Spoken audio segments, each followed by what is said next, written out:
നമസ്കാരം. ചതയം നാളുകാർ അനുഷ്ഠിക്കേണ്ട കർമ്മങ്ങൾ. ചതയം നാളുകാർക്ക് ഒരുപാട് ദുരിതങ്ങളും ദുഃഖങ്ങളും പ്രശ്നങ്ങളിലൂടെ കടന്നു പോവുകയാണ്. എങ്കിലും ചതയം നാളുകാർ ഈ ഒരു പറയുന്ന കാര്യങ്ങൾ അനുഷ്ഠിക്കുകയാണെങ്കിൽ നിങ്ങൾക്ക് ഇപ്പോൾ എന്നല്ല എല്ലാ കാലത്തും നിങ്ങളുടെ പ്രശ്നങ്ങൾക്ക് ഒരു പരിധിവരെ ദോഷശാന്തി വരുത്താൻ പറ്റും. ചതയം നാളുകാർ അനുഷ്ഠിക്കേണ്ടത് നിർബന്ധമായിട്ട് നിങ്ങൾ കണ്ടിരിക്കേണ്ടത് അറിഞ്ഞിരിക്കേണ്ടതായിട്ടുള്ള കാര്യങ്ങളാണ്. അതായത് കുംഭൻ രാശിയുടെ അധിപനം ശനിയാണ്. അപ്പൊ ശനിയെ ആഗ്രഹത്തിന്റെ അധിഷ്ഠാന ദേവതയായ ശാസ്താവിനെയും നിങ്ങൾ എല്ലാ കാലത്തും ഭജിക്കുക. എല്ലാ കാലത്തും നിങ്ങൾ ശാസ്താവിനെ ഭജിക്കുക. എല്ലാ ശനിയാഴ്ചയും പറ്റുമെങ്കിൽ ശാസ്താ ക്ഷേത്രത്തിൽ പോവുക. ഒപ്പം തന്നെ ശാസ്താ മന്ത്രങ്ങൾ നിത്യവും നിങ്ങൾ ജപിക്കുക. മറക്കാതെ നിങ്ങളിത് കാണുക, ഇത് ചെയ്യുക.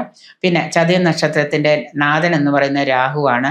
ആ ഗ്രഹത്തിന്റെ അധിഷ്ഠാന ദേവതകളെ, രാഹുവിന്റെ അധിഷ്ഠാന ദേവതകൾ എന്ന് പറയുന്നത് നാഗങ്ങളാണ്, ദുർഗയാണ്. അപ്പോൾ നാഗങ്ങളെ ദുർഗയെയും ആരാധിക്കുക. പറ്റുമെങ്കിൽ നിങ്ങളുടെ പക്കപ്പിറന്നാളുകളിൽ നാഗക്ഷേത്രത്തിൽ പോവുക. നാഗങ്ങൾക്ക് എന്തെങ്കിലും വഴിപാടുകൾ ചെയ്യുക.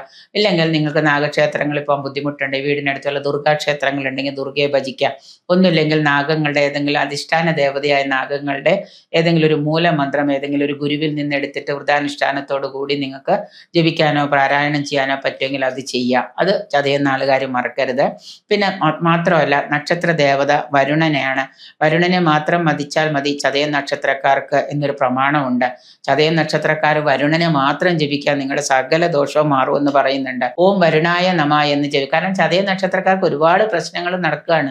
അവർക്ക് എന്തൊക്കെ ചെയ്തിട്ടും അവരുടെ ജീവിതത്തിൽ ഒരു പ്രൊമോഷൻ ഉണ്ടാവുന്നില്ല. അപ്പം ഓം വരുണായ നമ എന്നത് കഴിയുന്നിടത്തോളം ഈ മന്ത്രം നിങ്ങൾ ഉരുവിടുന്നത് നിങ്ങൾക്ക് നല്ലതായിരിക്കും, നിങ്ങളുടെ ദോഷഫലങ്ങൾ കുറയുന്നതിന്. വിവിധ ദശാപകാരങ്ങളിൽ പിന്നെ നിങ്ങളുടെ ദശാകാലങ്ങൾ ശനിദശയോ വ്യാഴദശയോ ഒക്കെ നിങ്ങൾക്ക് മോശമാണോ നോക്കിയിട്ട് ആ ദേവനെ അല്ലെങ്കിൽ ദേവിയെ നിങ്ങൾ ഭജിക്കുക. ഇപ്രകാരം നിങ്ങളുടെ മാത്രമല്ല വേറൊരു പ്രധാന കാര്യം എന്ന് പറയുന്നത് കുടുംബദേവത, ഇഷ്ടദേവത, ഗ്രാമദേവത. നിങ്ങളുടെ വീടിനടുത്തുള്ള ഒരു ക്ഷേത്രം ഉണ്ടാവും, വീടിനോട് ചേർന്ന ഒരു ക്ഷേത്രം ഉണ്ടാവും, അതാണ് ഗ്രാമദേവത. ആ ദേവതയുടെ ഏത് ഉത്സവം വന്നാലും ഏത് കാര്യങ്ങൾ വന്നാലും നിങ്ങൾ അതിൽ നിന്ന് ഒഴിഞ്ഞു നിൽക്കരുത്, നിങ്ങളും അതിൽ പാർട്ടിസിപ്പേറ്റ് ചെയ്യണം. അപ്പം നിങ്ങളുടെ ഗ്രാമദേവത, നിങ്ങളുടെ ഇഷ്ടദേവത, നിങ്ങളുടെ അഞ്ചാം ഭാവം കണ്ടുപിടിച്ച് ഇഷ്ടദേവതയെ കണ്ടുപിടിക്കുക.